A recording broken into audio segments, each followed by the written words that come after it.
today, I think we should talk about this whole couples in business thing. Yeah, we get that question a lot. We get that question a lot. Yeah. And I think a lot of people look at it from the outside, and I think they're not getting the whole picture by looking at it from the outside. Yeah. Right? So I think on the outside, sometimes when they're looking in, they're like, you know what? Oh my gosh, if I could just be a couple in business, you have a business, I have a business, everything will be peachy clean.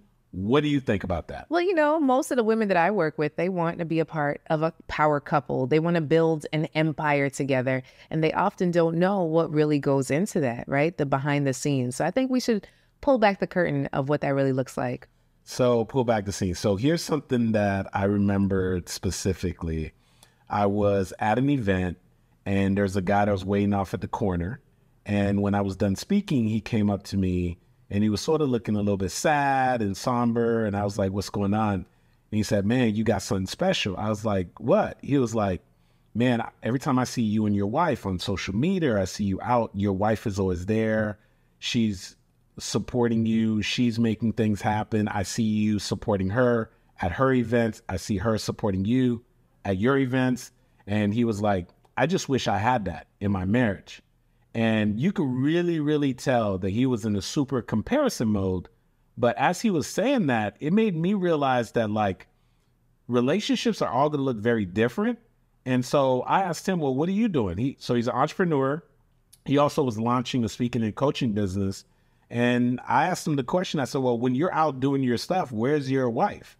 And he's like, well, she's normally dealing with the kids, taking care of the house. And I said, well, if she wasn't doing that, would you be able to be doing what you're doing now? Right. And he's like, nah. What's that thing y'all be saying? That part, right? So like support is going to show up differently in different relationships. What are your thoughts on that? I love it, right? So I remember specifically an event I had and I was speaking on the stage and you became my table person, right? And you were selling my stuff better than I was selling my stuff. And I've done that for you, right? And so for us, I think it's also a humbling that has to happen where we both don't need the limelight all the time and being able to concede and say, we are secure in who we are to each other. And when we're out and about, we let each other shine, you know? So if this is your time, I shine a light on them, right? That's it. And being able to put any pride or any ego aside and step back and say, well, what does my husband need or what does my wife need in this time that I could support them? Because at the end of the day, when we home, we kicking it. Yeah. You know, but you brought up a good point, right? Because I think it is easy when you have two ambitious people come together and they actually are growing their businesses to forget the fact that they are a team and that they're a couple, and to make sure that they understand the importance of turning to each other as opposed to turning on each other, how critical and how important that is, the dynamics of that. And I think that one of the things that where some people sort of fall short, and I think that we've done well, is I think the way that you sort of offset getting into like that competition mode and the power struggle mode is through service. Because I really think about early on in both of our businesses, we served one another. Yeah. You would have a function, I would be there, essentially like carrying your bags, taking pictures in the audience, selling your products, running to the car to get more products and more service. And then like a day later, a week later, I would have an event and you'd be doing the same thing. And I think even more than just the idea of like, hey, we're supporting one another, it was what that did for us with making sure that we stayed like humble in the process and make sure we kept the dynamics where they needed to be. But then we also look out for each other, because I feel like I just did that for you last week, right? So we are almost a decade in. No, we're over a decade in, right? So I was up in my heels and my sequin dress, walking back and forth behind the scenes with 300 in the audience to make sure I captured all of the angles, right? So I'm that Instagram meme. I'll be on the floor in my sequins and my heels to make sure I get the shot for you, because at the end of the day, we also realize that we can rely on each other, right? So even if you have a videographer, a photographer, I'm still going to make sure to get the shot just in case, because we've just been through so much, right? So it's also the history of what we've been through of not being able to essentially rely on each other that we come to rely on us. But what do we say right now to that person? Like, well, that's good for you, Coach Kaz and Andy, but you don't know my spouse. Well, my spouse don't want me to win. My spouse is a hater. I've heard all of that. My spouse is a hater. My spouse doesn't want me to win. You know, I'm into personal development. My spouse does not want personal development. I signed up for the coaching program. My spouse doesn't want me to sign up for the coaching program. What do you say? I've seen you deliver whole talks on that. Yeah. So like, for real, what do we say to that person, knowing that it's probably not going to change overnight?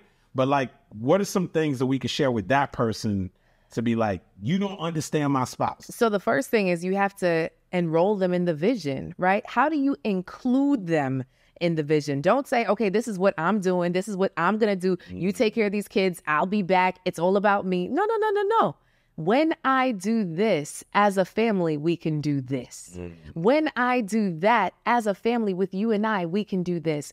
I'm doing this because I care for you and I want us to be able to afford these luxuries in life, but then actually make those things happen. The problem is when we working for the family, and then we hit the goal and then we roll right through it, right? And then the things that we promised don't happen. So then nobody trusts you, right? So you still have to follow through on this vision that you've enrolled the family in, whether it's your spouse or your kids or your loved ones. Like, where does that happen? Where you take them on the family vacation? We've been able to do that, right? Where we're able to go on the trips with our daughter, where we're able to do the date nights and the fun stuff, right? We're not always the best when it comes to celebrating, but you know, we do those self-checks every now and then to say, okay, well, why are we doing this again? Like, we're not doing this to work ourselves to the bone till we pass out. We really want to enjoy the life that we're working to create, the impact and the life. So, you know, you saying that, and I could already tell that doesn't show up in our relationships, because we have been out with couples. All relationships, not out. I've seen, like, we have been out with couples, and we would say them, make a statement that applies to them, and then pretty much say, well, I don't know about her, right? I don't know what she's doing, or I don't know what he's doing, and you could tell that there's a divided vision. Ooh, talking about divided vision. You could tell there's a divided vision, and so it's going to be hard to enroll somebody if your visions are completely divided. So that's good. But like, I struck a nerve. Yes. Do you remember that time when we went to that all-inclusive and we had to sit through one of those timeshare presentations?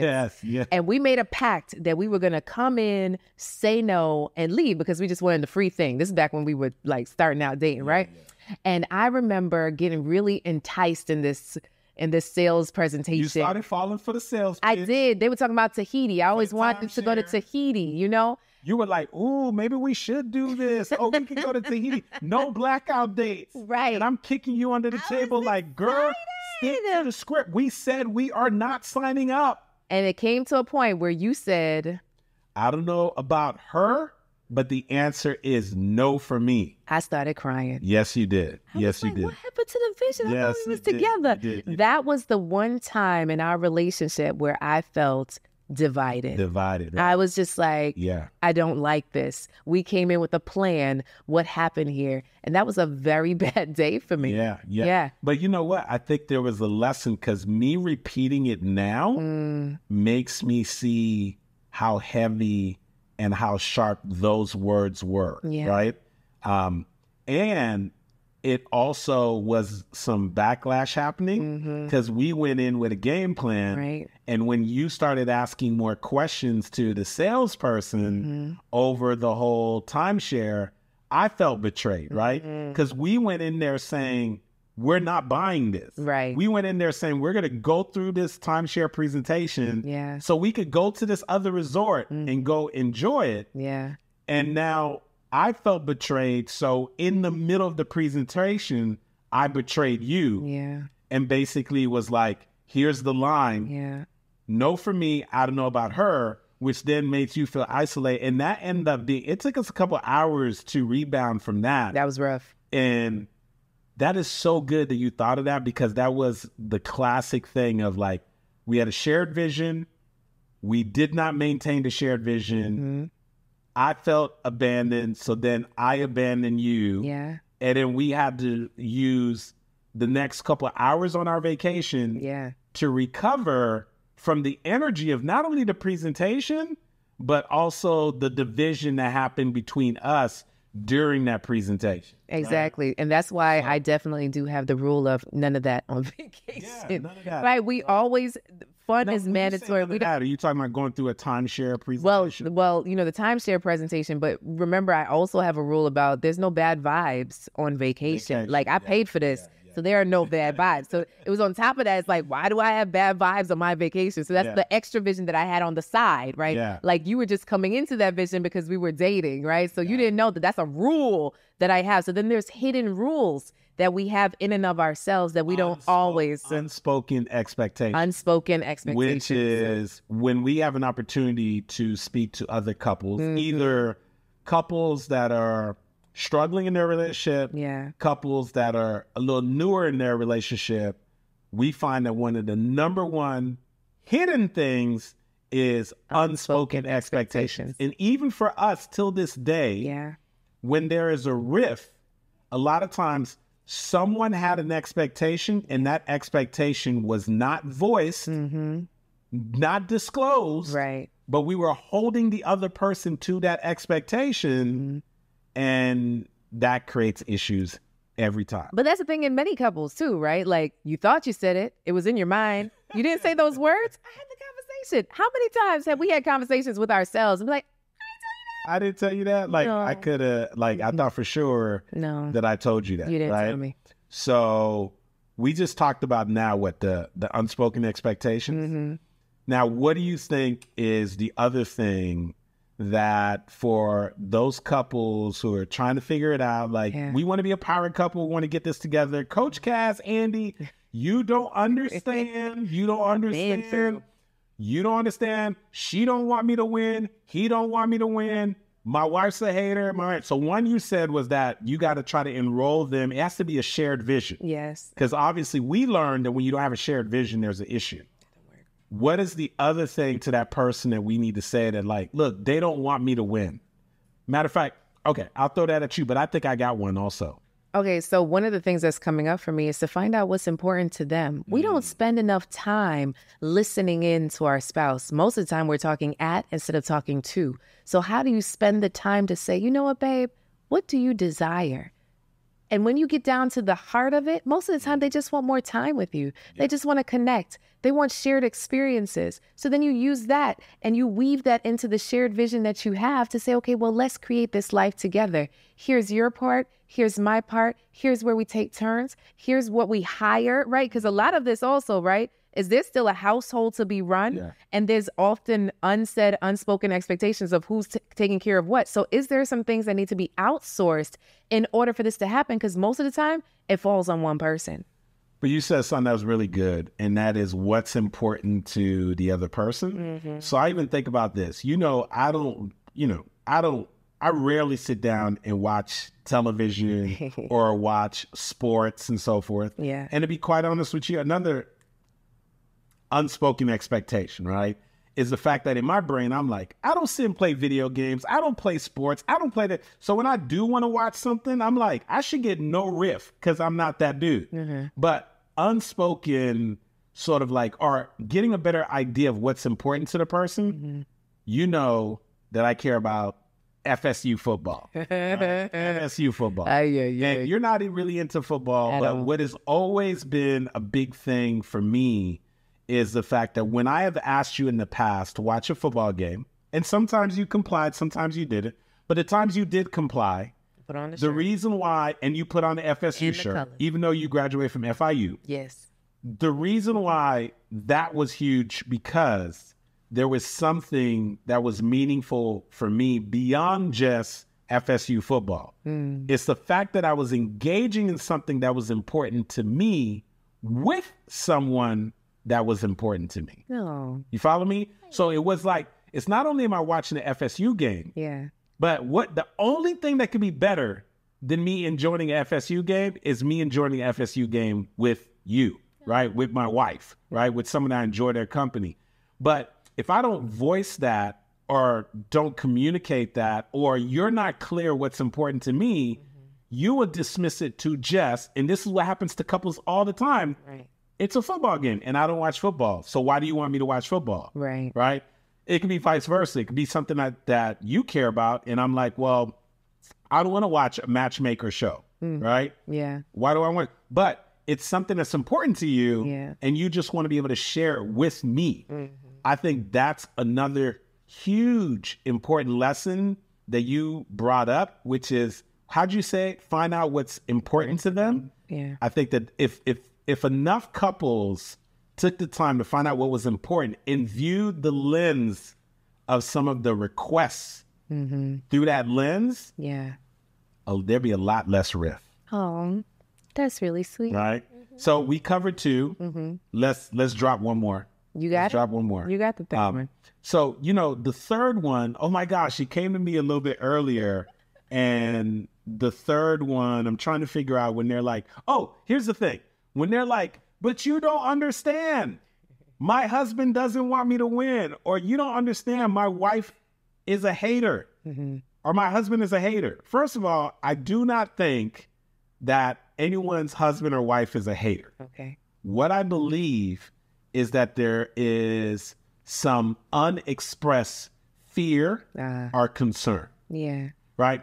It's not just that they're hating on you. They don't want you to enroll into the coaching program.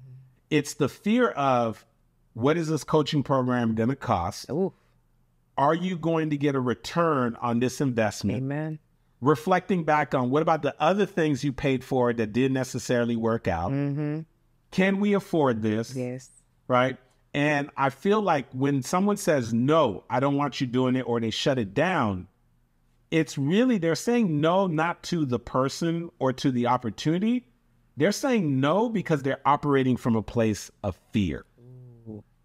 And it's the fear of, if I allow this or say yes to this, this can cause stress in my life, or this can cause an issue. Yeah. And I've literally had to stop in the middle of one of our training programs and break down for people that your husband or your wife is not a hater, right?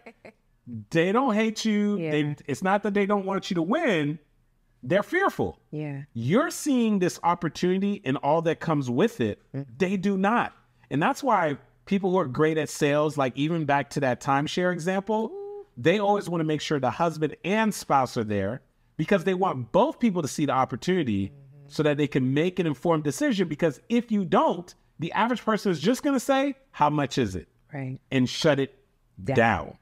Shut it down. Yeah. So what do you say to that person who now understands this? Okay, it might be some fear. So how do they reposition it, or how do they massage it, right, to be able to put it on a platter so it doesn't seem so much like a threat, but that it actually seems like a possibility?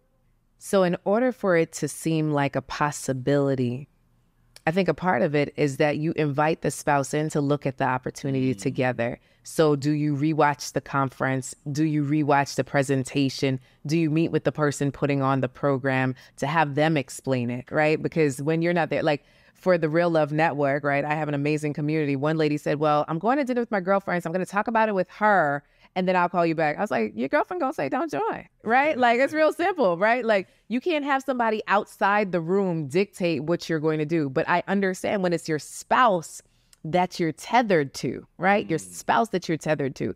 So when it's your spouse, you want to say, baby, I value what you think, but I also want to share with you what I've learned and what the possibilities, going back to that, enrolling them, the shared vision of what we can do together. So here are some milestones we could set up and how we can keep each other accountable and support each other for this to be something that we do together, right? That's good.